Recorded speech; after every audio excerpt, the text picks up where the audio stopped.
I saw all these photographers, I'm a natural light shooter. But if you put a strobe in front of them, they don't know what to do. At those times, I learned how to shoot in the studio.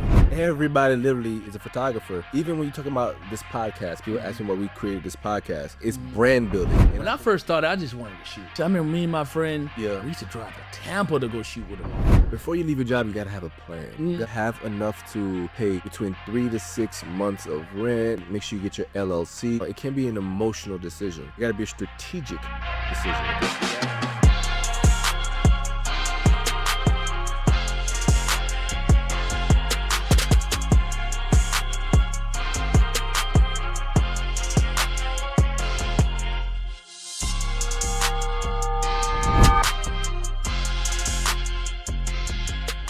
Welcome to the Laventure X Podcast, where we explore the hero's journey. Today's journey is going to be a very, very special one. Today we have a special guest. He's a photographer. He's a studio owner. He's a business entrepreneur. Ladies and gentlemen, a good friend, Angelo. What's going on, brother? What's up, buddy? Listen, everyone knows me as Zavier De'Angelo. For those who don't know my name is Angelo, guys, okay? Not Xavier. Because you people get messed up sometimes. So call me Xavier, but it's Xavier with a Z, guys, with a Z. Okay, I'll take that. You guys can call me Angelo for today. We going by my government name. I appreciate it. Cause I ain't gonna hold you. I was gonna even ask you, is it Zavier De'Angelo? Yeah. Where did De'Angelo come from? Okay, so when I had my beautiful son, okay, you know what I mean? He's 14 now, but his name is first name Zavier, middle name De'Angelo. So one day I used to go by Angelo Loomis Photography, and I just said, you know what? I'm going to rebrand everything and call it Zavier De'Angelo. And I did that back in 2011. I love it. Yeah. Yo, congrats, man. Well, thank you for being on the show. The way we start, you gave me a forewarning. We're going to break bread. We're going to start off with some Haitian rum, some babon cool. You gave me the warning. What was the warning? Listen, I don't really drink like that, but I'm going to do it for today. For the culture. You know what I mean? Hey, listen, I know she really put chasers on mine. You know, yours a little stronger than mine, but it's okay. We here today. It's all good. It's all good. All right. Close this up real quick. You will have a mini sip. Oh, this hit your heart. But like I'm about to moonwalk, man. All right, so thank you for being on the show again. Welcome. Obviously, on the show, I want to invite individuals who creatively, I respect their work and their craft, and individuals who have invested not only time, but resources in just building not only their skills, but their overall brand. The hero's journey is about the journey that every hero, you're the hero of your own journey, and I want to explore that. So let's start with your story. Tell me a little bit more about your journey in photography and how you got into it. To be quite frank, I feel like every Caribbean story is almost the same, But I say this, my story started off in college. I mean, and let me be honest with you. If you don't know about any career, most of us don't even know we was immigrants. Yeah. I didn't even know I was an immigrant until after high school. You know what I mean? So that's a story within itself. Yeah. But when I finally got my paperwork and I started college, right? I have to say finally got my paperwork. When I started college, I had a teacher. Yeah. And I went to school. I got my bachelor's degree in graphic design, for those who don't know. So when I went to school, I had a photography course. I had a teacher, and I walked into his studio, and I was very inspired. I'm like, wow, man, this looked great. And I asked him, would you ever let me work for you? And he told me no, bro. He said no? He said no. I don't know why he said no. And that's how he started. Yeah. My teacher telling me no, and I'm like, yeah, I'm gonna be better than you. That's it. That's where the inspiration came from. What year was that, may I ask? 2009. Okay. And the reason I asked that is because once upon a time, I think photography was a skill or a profession that you got into where there was a specialized talent. And because of advances in technology, everything is a tool now. Everything is a camera. So now we got little kids. People tell me, yo, I'm a photographer. My little daughter, she knows how to do shutter speed. She understands ISOs. Even if they go on automatic, let's not even talk about a DSLR, an iPhone, you know what I mean? And now it's a situation where technology is so amazing. You can get a great image out of any individual camera that you can't be too stuck up now. You can't be to the point where now this individual who thinks they're better than you or anything with the innovations with AI. We're gonna have a conversation about AI. Right. Like everything is looking completely different, and the workflow is so much faster now. So it opens up my next question. In terms of your style of photography, do you believe in having a niche? To be honest with you, I don't think I necessarily have a niche, but I think people love my work for the colors. Okay. I would say they love my work for the colors and the retouching. Now I have what I like personally versus what my clients hire me for. Yeah. You know what I mean? I have to say I'm a seasonal photographer. That's why when you go to my page, you see all different things. There's 4 seasons. So in Miami, I said we have 3 seasons. Yeah. We don't really have winter. So like one season I'm doing personal branding, headshots, and those things. Another season I'm more focused on swimsuits. I mean, then you look at like the boutiques and the campaigns for clothing brands. So I'll break my page down into different seasons where I'm like, all right, you know what? What are my clients requesting or wanting at this current moment? You know what I mean?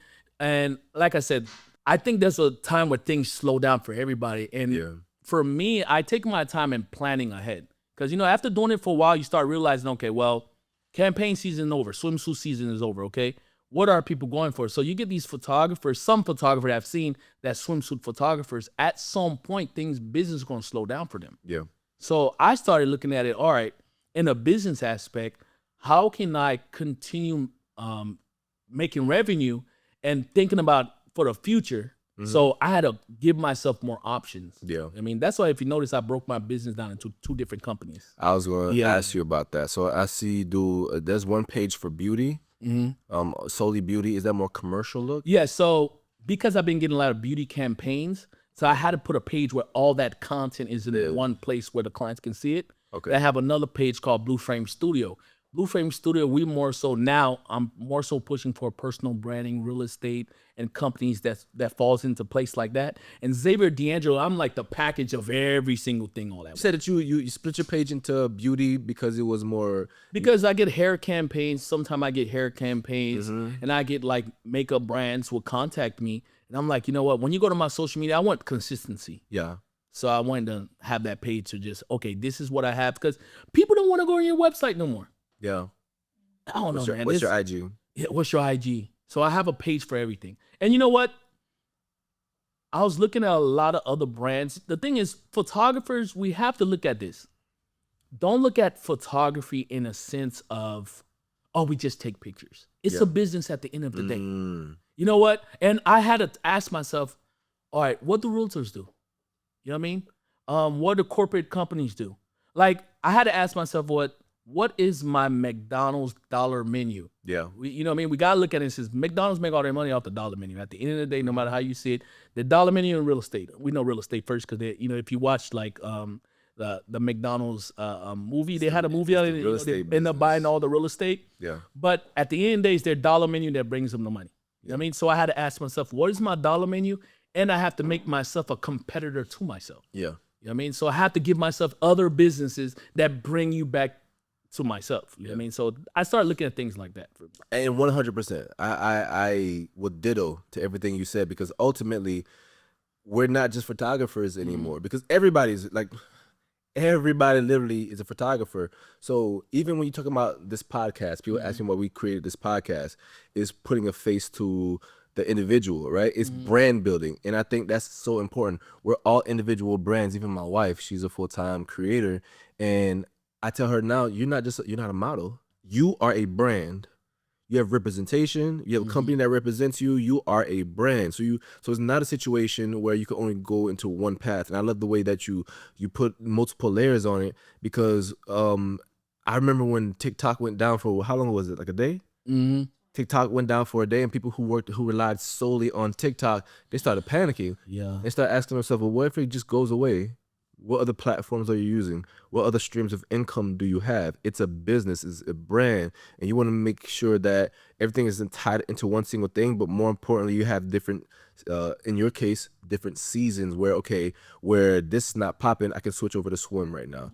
Oh, I have a page where I do beauty right now. Okay, well, campaigns are coming in here, and I have different avenues. Again, as a creator that I'm trying to be right now, that's the reason why I'm creating the YouTube channel. That's the reason why I'm doing the the actual podcast. So how big and important is brand overall to you? Brand building. At building my own personal brand. Yes, building your own personal brand. Well, before we get into the branding, I would say relationships. Yes. You know, before we knew anything about branding, we had to build a relationship. Yeah. You know, and I think we should take more energy in building a relationship. Like you said earlier, if Instagram were to go down right now, I'm not gonna say everybody, but a lot of people businesses will fail. Yeah. But I thought about that years ago, where people was like Instagram pages was getting hacked, and I was like, man, if my page were to get hacked, we're done. you know what I mean? So I started building more relationships and having everybody's phone number. I have everybody's number with a picture, you know? So, and I also do this thing where I contact people too. Let's say if I see you, like if I worked with you like a year ago, I just would reach out, hey, hope all has been well. Yeah. Just to keep that relationship in general, because if things were to fall, where I'm going to do? What am I going to do? Where I'm going to be? There's no social media. How are we going to even continue making money? Personally, I'm not trying to go work again. Yeah. You know, and I'm here, you know? So I would say for me, I would build a relationship first. Then as I'm building my relationship, I start to understand how to build my brand. Because relationships kind of let you know where your brand is kind of going to go. Right? If you with the ratchets, you're gonna end up doing the ratchet stuff. So, but you know, if you with the professionals, you're gonna end up doing the professional stuff. So I think the relationships there, and you have to also study first. I don't tell people just, oh, stop building your brand. You don't even know what your brand is. Exactly. You know, and especially in the beginning, I think all photographers in the beginning need to figure out what part of photography they like first. Yeah. Understand the technical stuff first. Then, all right, from that understanding, am I at the point where I have enough where I can quit my job? And I'm noticing a lot of photographers are quitting their jobs before even having clients. Exactly. And I'm not, listen, I don't recommend that for one main reason is this.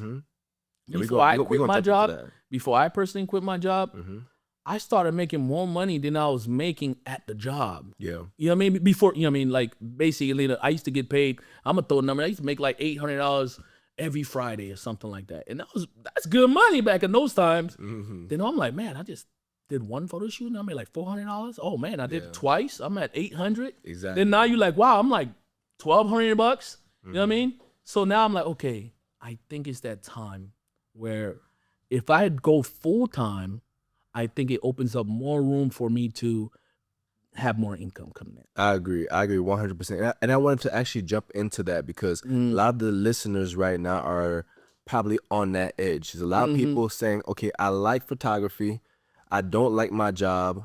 And I see people are making a lot of money out here. They hear a number and they're saying, oh, you made 6 figures this year, not knowing that there's a lot of work that's going to have to get into this business before you can actually make 6 figures or more, millions of dollars in your brand. Not even as a photographer, I call it in your brand because you're building a brand. But what kind of advice would you give to someone? I hate my job because I'm not gonna hold you. My wife can attest to this. There'll be times where I would come home and vent because I'm frustrated because I'm ready to leave my job, and she would say like, "Not yet," right? And it was great advice because it wasn't the time, right? What kind of advice would you give to someone who's on that edge? When do you think is the right? And I'll piggyback right after you're done. But what kind of advice would you give someone to make sure that not only are you leaving your job, but doing it responsibly, making sure that you have what are some of the things you want to make sure you have together already? Do you have to have a foundation for your business? Like, what kind of advice are you going to give to someone before they leave their job to do something full time with photography? Well, before you leave your job, don't hate your job. I'm gonna say that. You might hate what you're doing. You might hate your income, but don't hate your job because at some point you're gonna be where I'm sitting at and you're gonna hate doing what I do. Yeah. You know what I mean? And not in the sense of I hate photography, but the workload of being your own boss, being the person that picks up the phone calls, being the person that's the creative director. Right. You're every single role. When you work up and you go to your job, you just have to do that one little role that you have to do. Yeah. But over here, I have to be everything. You know, so I have to be the accounting. I have to do everything for my business. So the first thing I'm going to start saying is don't hate your job. you need to appreciate that little job. When I was doing my little security job, that bought me my little T1I. You know what I mean? That's how I started. Don't hate your job.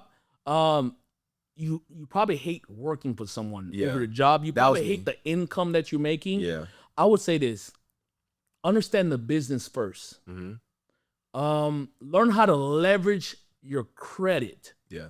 I don't recommend anybody quitting their job without having a somewhat of good credit. Yeah. I'm just sorry. I think you have to. The reason being is this: when I started off, everything that I bought was out of pocket. For my little job, I bought the light stand. We bought the cameras. That's out of pocket. Yeah. But with all the things that I know now, leveraging my credit, I don't have to use my money. Yeah. So I would tell people, leveraging your credit, understand business, and understand how to manage your money while you're at the job, because in our business, every dollar costs us everything we do.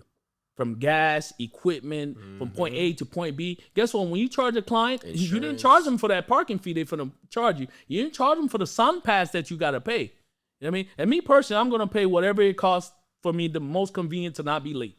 Yeah. You know what I mean? So I would say... I ain't going to hold you. I charge them. Yeah. No, but here's the thing is this. Yes, 100% you do charge them. Yeah. But a lot of times you might charge a price it's already embedded within your fee, but you might get these little miscellaneous fee, like which that had nothing to do with the client. Yeah. So I'm speaking within that aspect. But I'm saying for me, I think everybody that hates their job right now, listen, bro, take your time. Take your time. Take your time. Understand business first. This whole photography means nothing if you don't understand business and you don't know how to leverage anything. You know what I mean? Because you're just gonna end up buying a bunch of stuff that no one's paying for. You know what I mean? Yeah, the reason I'm laughing, my bad. The reason I'm laughing is my wife is laughing too. I charge them for everything. I'm not gonna hold you. Not the toll thing, whatever like that, but like parking is in the contract. You're responsible for all parking. Right. But and that's just how everybody does their own individual thing. But I agree 100% with what you said.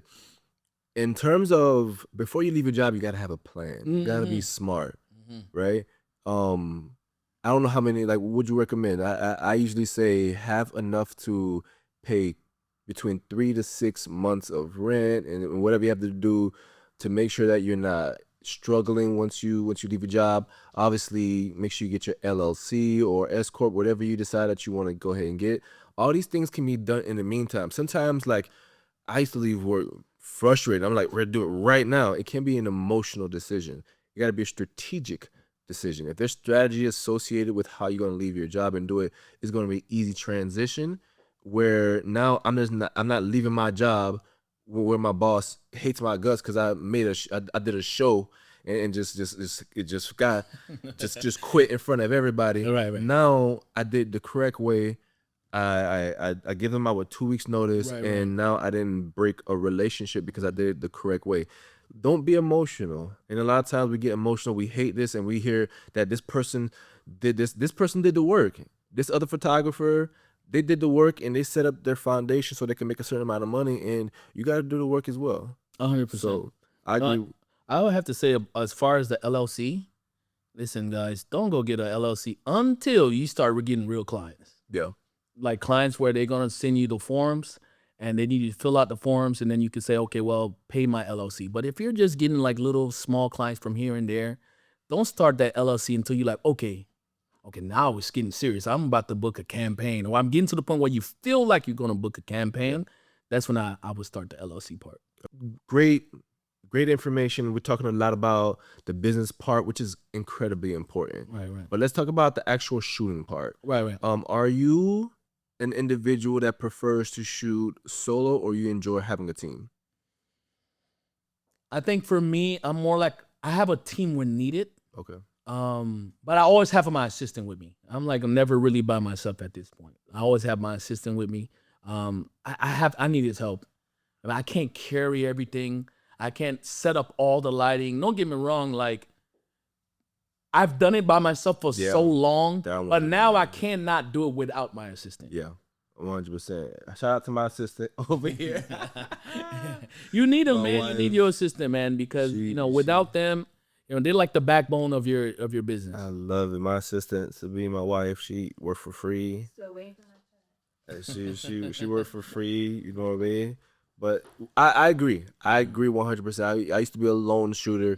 I did everything by myself, and it stressed me out a lot. Right. Now, obviously, I'm not also a photographer. Long-term goal for me is film. So imagine now I'm getting more into podcasting, more shows and things of that nature. I produce a lot more shows and things of that nature, and it's just too much. Like, this is gear, having multiple cameras and sound. Now we're having lighting and stuff like that. It is a bit too much. So it's important for me to build something bigger than yourself, so you can bless individuals around you, because you don't even know, people love even if you have an intern, right? You're providing some sort of experience that's going to help them grow and evolve, and you're providing an opportunity. And I think that's just so important. But doing things by yourself and stressing yourself out, man, it is not a business. No, 100%. You have to look at it in a sense, like, even for my assistant, what feels good is giving him the opportunity. I have all these cameras, and he doesn't own any cameras right now. Okay. He wasn't even into photography, but I think the cool thing is giving people opportunity to be a part of something, and they can from there branch out and do their own thing. Absolutely. And a lot of times, and I think you said it earlier, a lot of times it's about like putting a lot of reps in. You don't know what you want to do yet. Put the reps in and use this as a platform to figure out what you want to do in terms of like your niche or what kind of style of photography you want to do. A lot of times it's just putting the reps in and allow someone the reps in the space to go ahead and do that. But as we transition into our next topic, which is more so collaborations, what are your thoughts on collaborations in two ways? Okay. Collaborating when you first started, and collaborating now that you're in the space that you're in right now. When I first started, I just wanted to shoot. You know what I mean? When I first started collaboration, I remember me and my friend, we used to drive. I mean, I just bought a new car at the time. Yeah. We used to drive to Tampa to go shoot with a model. 3-hour drive, 2.5-hour drive. At those time, I was collaborating to learn. Yeah. And I think nowadays everyone's collaborating to make money, but they're not collaborating to learn. Like, at those time, I learned how to shoot in the studio. Now I see all these photographers. I'm a natural light shooter. But if you put a strobe in front of them, they don't know what to do. Exactly. Why? Because they collaborate based on what they like, not based on what they probably gonna get paid for in the future. So for me, at those times, I wanted to collaborate on things that I'm going to get paid or want to get paid for. So that's how I would break it down, from campaigns, lifestyle, fashion. That's why I could shoot anything. I could shoot 5, 10, 20 lights all at once and still remember what settings in this, which is the key light, I remember these things because of the fact that I wanted to learn. And I wanted to get to the point where I know everything about photography. I'm not the best, but I know everything when I walk into the stage and I just look at this lighting. I'm like, okay, I kind of have an idea how to lit this up. I mean, so that was in the beginning. That curiosity. Yeah. That was in the beginning. Yeah. Now when I collaborate, I break my collaboration into like 2 to 3 pieces. Yeah. Right. I have one collaboration where it's like, this is what I'm trying to work on for the future. Yeah. Like, I'm doing a lot of personal branding.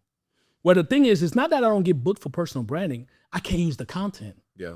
You know what I mean? You know how when you shot this bomb campaign, you shot with this bomb person, but you can't use the content at the current moment. And you're like, I have to wait for a few months, but I need to sell this product right now. Yeah. So I would go in and I collaborate. I would go shoot something close to it, and I go to collaboration. Yeah. Then I have the collaboration for, like you're doing right now, podcast for everybody to know, like, you have this new thing that's coming. I'll have another collaboration just for my YouTube. That's just content for YouTube. Then I have one more. I call it, how when you have the search engine, something's working in the back end? Yeah. Where I collaborate with a few models so it can work in the back end where I don't have to post for weeks, but other people still posting your work for weeks. Yeah. So it have to make sense for me. Yeah, I don't want to have to always post without me being posted. You know what I mean? So I have to think about it in that sense because I don't have to run an ad. Think about it. When you run an ad, right, you pay them to always running your photo, your video in the back end. Yeah. So I'm like, I could just maybe set up a day and collab and let other people run my stuff in the back end. Yeah. So I have to look at it in that sense, you know what I mean? So it more have to strategic. make sense. Collaboration have to make sense. Then one more thing I have to say, sometime I just want to shoot to have fun. Yeah. Sometimes you got to get the reps in. Got to get those rep in, you know, and sometimes I think us as creative, you get to the point where you start making money, but you start to forget the fun part. And I'm trying my best right now where I'm like, I do not want to forget how it felt to just think about it. You got all these expensive cameras. I got 3 expensive cameras staring right at me, right? Yeah. But you don't really enjoy it like the way you really enjoyed it. Just look at yourself like, how long you been shooting? Like 10 years by now? A little more. So just imagine that camera that's looking at us right now, how would it have felt 10 years ago to be able to afford it? Yeah. Now we just swipe a card like, the box might sit there for weeks. I ain't even opened up the box now. Pretty much. You know? But that feeling, I sometimes I miss that feeling. And I try my best to do things where it's like, you know what? I want to feel how I felt like a baby when my child was first born. I'm like, wow. And I want to feel like that for my cameras. Exactly. And if I could be a little vulnerable as well, that's something that I'm. Got me too. Yeah. So a little bit of vulnerability. For a little bit of vulnerability, that's definitely something I'm going through right now because obviously the agency is growing fast. And at this point, it's very transactional, meaning that I'm in a space right now where I just got to get it done. And it happens to all of us where we got to remind ourselves on the why and why we fell in love with photography, why we want to do this.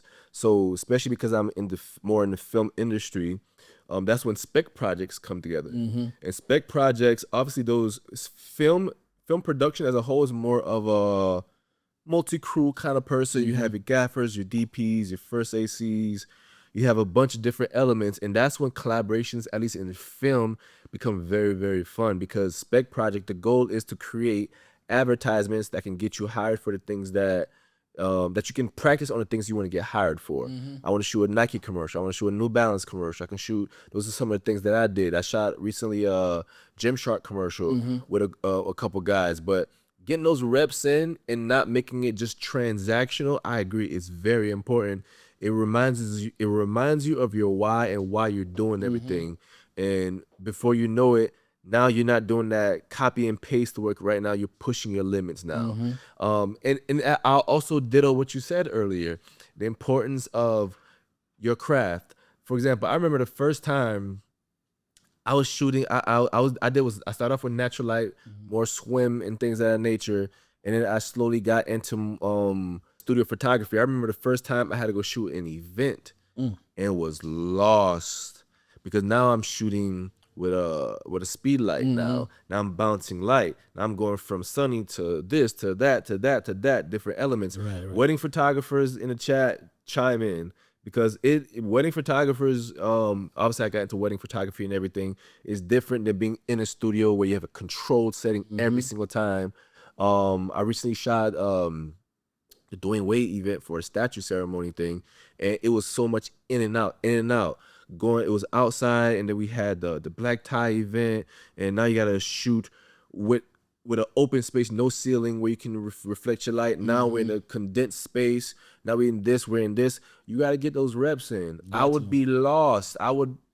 As good of a photography you saw on my page, it would not be reflected in my portfolio if I didn't know how to really quickly change my settings, bounce the light from here, or converse with the individuals. What about interacting with your model, with the person that you're kind of talking to? Asking them to create in it, like to move a little bit, to come over here. Oh, this might be better over here. Learning how to empathize, learning how to communicate with them. These are all like talents that go outside of the scope of just point and shoot. Well, 100%. You know what I mean?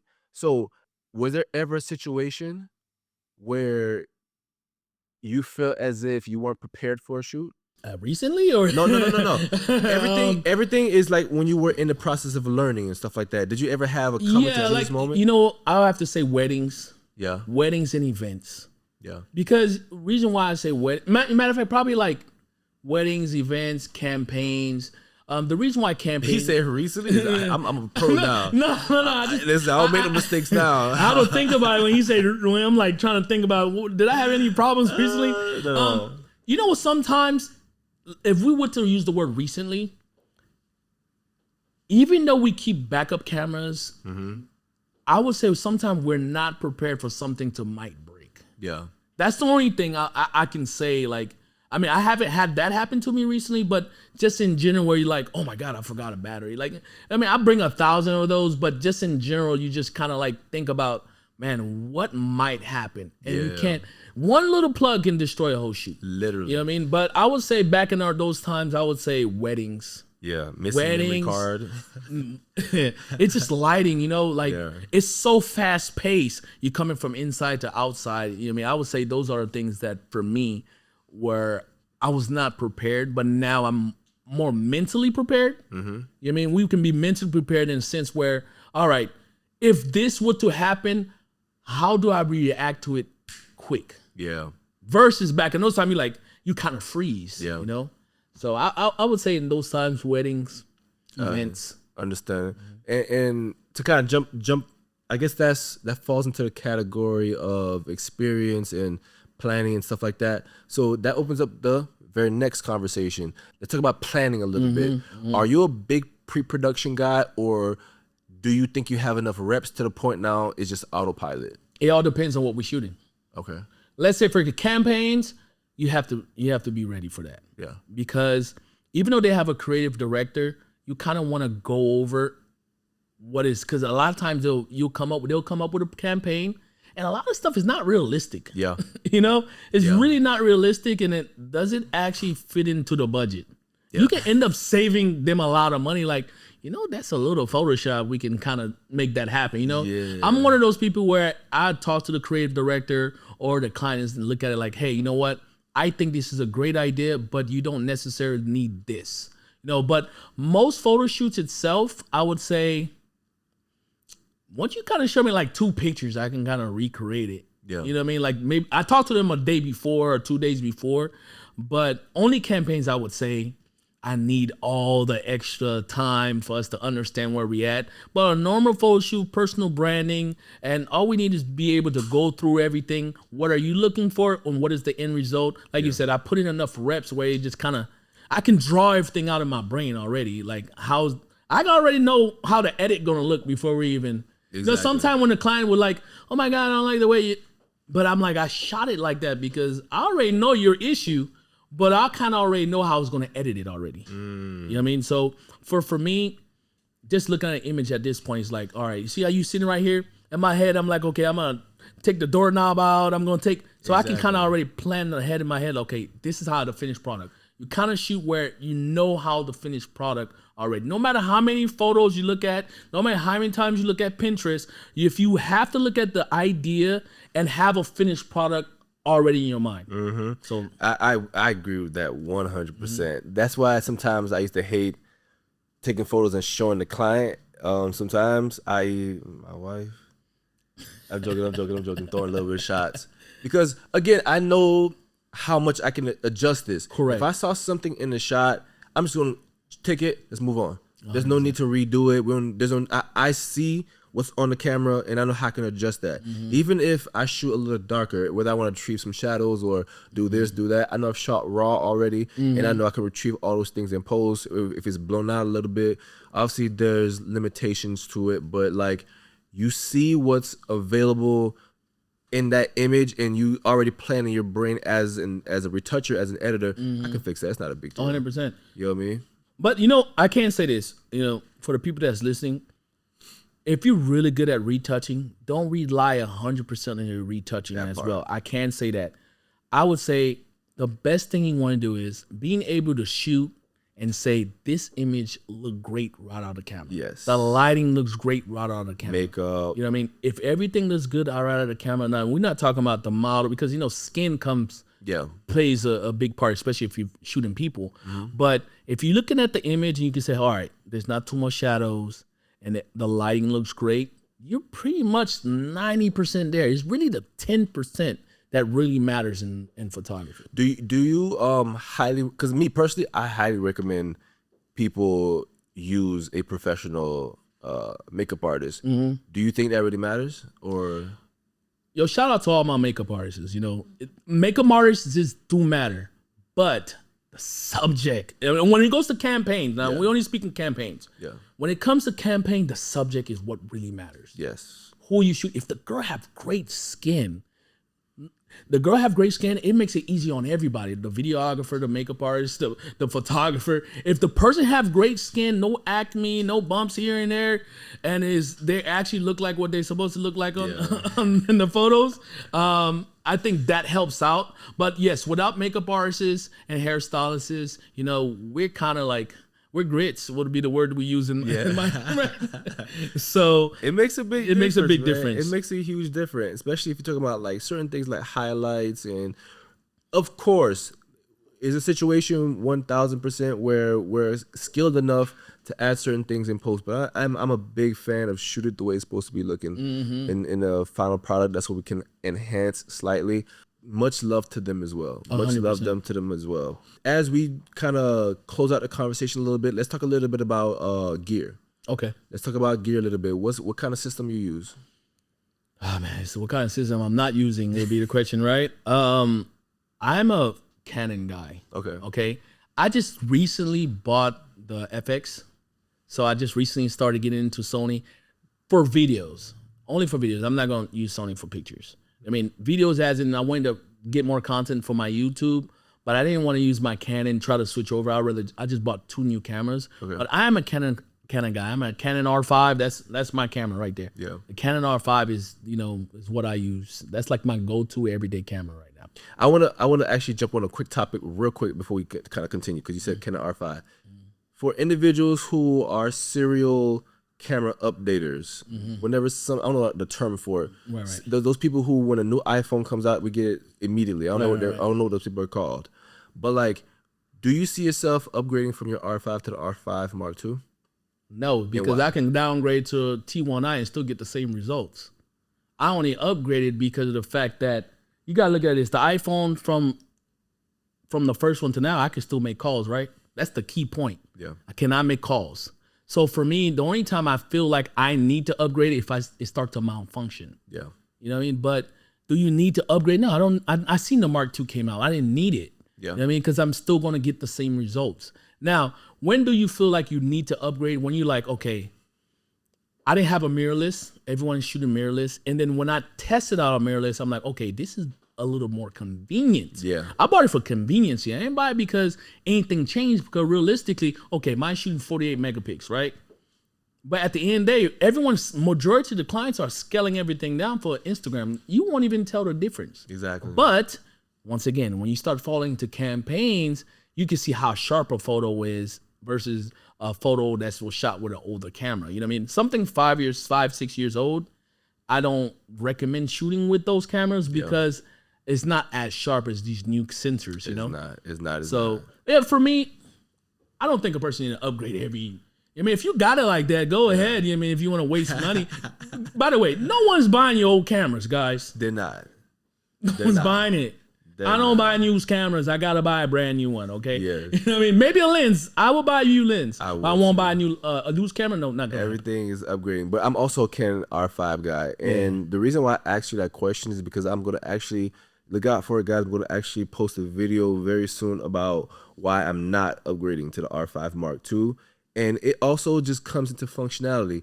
Unfortunately, fortunately, the R5 is an amazing camera. Oh my gosh. It's an amazing camera. Not only just the megapixels, you're talking about the autofocus on it, the ease of use, even the video, the 8K. I don't even use 8K, but like even I downsize or whatever like that. But like all the specs are perfect, right? The LCD screen, everything that it does. I don't use it for video because it kind of overheats a little bit. But like other than with photography, it's sharp. I use my primes. I have a 85 1.2, 50 1.2. Butter. Even I'll switch to 2840 2.0 when I need like a single camera that can do it all.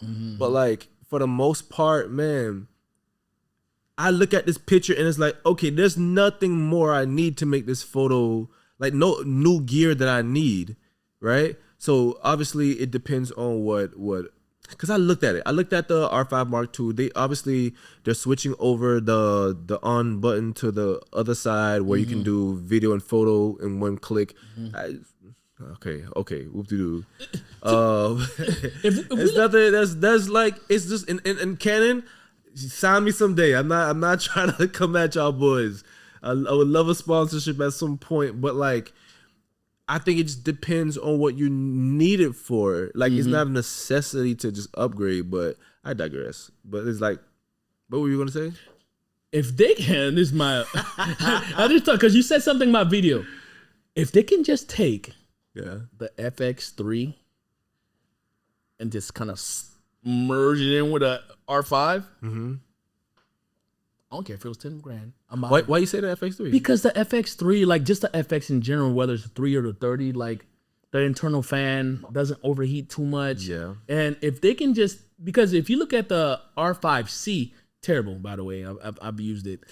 You know what I mean? That's the one with the fan. The back is, it's like, if they can keep it like if Canon can make their camera just with adding the fan in there, just like they have in the FX3, it won't overheat. The slow-mo on the the R5 is freaking like butter. 119 frames per second. Everything is great on that camera. So like you said, it does overheat. They're saying the Mark II doesn't overheat as much, but I don't. You don't have a fan in there?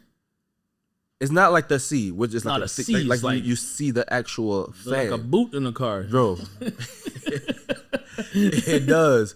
And then it makes it thicker in your hand. Mind you, I've never held one in my hand yet. Yeah. But like the reason I love Canon is because I love the way that it grips, yeah. Like I've never used a neck strap before. I've never ever dropped a camera in my life. Like I've never. I cry.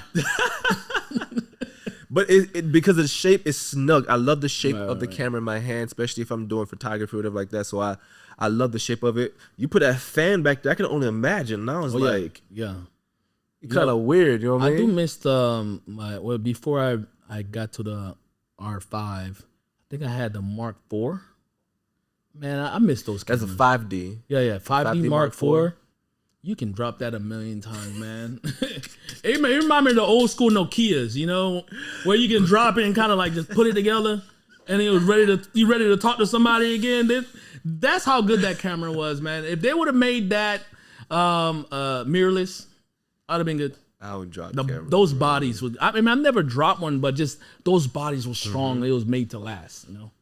Let's say you only have one lens you could use for an entire year. What would it be? 24-70. 24-70? Oh, maybe the 24-105. 24-105. Let's take that back. Wait, the 2.8? 2.8. It just came out. The one that right? just came out. Yeah. That's a beast. I want that. That's a car payment right there. It's like what, 3,000? Yeah, about $3,000. $3,000? Yeah. That's a beautiful camera. That length is perfect. Because I was thinking about getting a 70 to 200, but I feel like this one covers the whole spectrum. Yep. Right? Even my 28 to 70, it's a 2.0, but it's like, it's supposed to give you that still buttery background, right. but the 2.0 doesn't. It kind of just depends. It will not replicate a 85 1.2. Not at all. It just can't do it, but it gets pretty close. But I can imagine that particular camera you're talking about. I would love to try. I've never used it before. Have you? I haven't used it, but the thing is, I saw the specs on that, and I was like, man, you know, if I had that, you know, I'm trying my best not to buy things I don't need. You know, we can't help it. I don't know if you and your wife get into arguments about keeping you from buying more equipment, but I have my days when I'm like having arguments with myself, like, okay, do I want it or do I need it? So realistically, it's a want right now. Yeah, I don't necessarily need it because I have all these other lenses. But if I would someone want to buy all my lenses that I already have that in great quality, you know, just free advertisement if y'all want to buy it. But then I'll go to that. But I don't need it, man. Agree. And to answer your question with my wife, two things. I'm glad that she's invested in what I'm doing, so she won't give me a hard time. But I feel like it's low key because it allows her to buy what she wants. So if it's like, it's a great trade off. Yeah, she wants a win-win. So she's a serial spender. She spends a lot. So Big she's like, spender. you need this lens? Oh yeah, get the lens. Can I go get a Louis Vuitton this? Fair trade. Can I get It's only this? fair. So I gotta make sure I don't fall for the trap sometimes. So got you. So and I agree. That lens would probably be the one that I would get. I wouldn't necessarily do any primes, even though I prefer my favorite lens is a 50mm 1.2. I think before I tell my part, I'm gonna ask you first. If you had an individual who was starting into photography, they can only get one lens, don't matter how much it costs. A focal length. I'm talking about focal length. What would you recommend as the best focal length for someone who's getting into photography and would help them in the developmental stage right now? Prime lens? No, anything. Zoom lens. Any lens that exists. I say 24-70, man. 24-70? Yeah. Because most likely you're not shooting anything that's too far and you're not shooting anything that's too close where you need a super wide. Yeah. So 24-7 is right in the middle. You can get a 50, you can get 50, 35 millimeter. You know what I mean? You kind of hit everything. I mean, except the 85, obviously. Yeah. But 24-70. That's like my everyday lens. I can kind of 24-70 every day. You know, I think that's a good lens. Or can't forget about the Nifty 50, man. Nifty 50. Don't sleep on a Nifty 50. Don't sleep on the 18-55 because those lenses got us to where we was at right now. You know, so 35 millimeter lens prime. You know, so I would say the 24-70 all day. Perfect. That would definitely be my second. My number one would 100% be 50mm 1.2. The reason I always recommend that, especially for someone who doesn't know what they're doing, they can fall into some bad habits, some lazy habits, standing in one shot, zooming in, zooming out. I think with a 50mm, it forces you to move. It forces you to move. It forces you to see angles matter. Like, let me back up a little bit. Like, literally, if I want to do anything and get a wide shot, get a close-up shot, I have to physically move. And in that process, it teaches me angles. It's teaching me composition. It's teaching me all these things. The 24-70, I think it's the right answer. I think it's actually the right answer because you get a bang for your buck, meaning that you can do wide with a 24, you can go as far as 70. For some kind of close-ups, it's a 2.8, very clean, very sharp lens. But as a creative, I'd say, if you want to learn what happens if I shoot from over here as opposed to over here, if I shoot low, it's like people don't even understand. It's like pool. Angles are like pool. When you play pool, you hit angles. Sometimes, like when I first started, I used to do low shot, but I'll be too close, and I'll get right under their nose. And sometimes, like a prime allows, forces you to move back to see, this is what happened if I do this. If I go up a little bit, if I back up a little bit, as opposed to just sitting right close, or if I do what happens when I shoot super duper wide but too close. Should I back up and then zoom closer? Here's why I'm with you. Yeah. Why I wouldn't go with that lens. Yeah. Okay. Remember, in the beginning, I said you have to have put in reps. You can't put in reps with a 50mm. You can't. Reason why? I agree. If I'm a photographer that want to put in reps on every subject from shooting outside, in studio, most photographers, like we all started, and speak for myself, we start shooting at our house in our little living room. Yeah. If I'm going to shoot anyone in my little living room at that time with a 50mm, I might as well stand in the kitchen. You right. You know what I mean? You right. So I have to, so when I said that 24-70, I process the photographers that have that one lens that's shooting outside, that's shooting in studio, that's shooting all different places. And if you want to shoot video as well, that lens will kind of give you every single thing. I agree. And I'm looking at it for those people. So yes, is that Nifty 50 great? It's a great lens, but I can't give it the Super Bowl ring of. I agree. You know what I mean? I agree. And I'm gonna tell you why I agree. I think the 24-70 is the right did say that. decision. It's the right lens. It's the right answer. If it's like, okay, if it was a questionnaire we're filling out, 24-70 would be the right answer. The reason I was saying 50mm is because I do think we're losing a lot of artistry. Yeah. I do think we're missing a lot of artistry because people, listen, I've seen someone stand in one spot just starting off and they just, whatever I need, I just zoom to it, zoom, won't move at all. Yo, me like my wife. I'm sorry. She's over here like, why you keep calling my name? But you know what? You need them to make those mistakes. You know why? Here's why. If I shot with 24-70 Virtue right now, any wide angle lens, right? It's gonna bend the photo and it's gonna compress the image, and you're gonna wonder why me go set that me shit, right?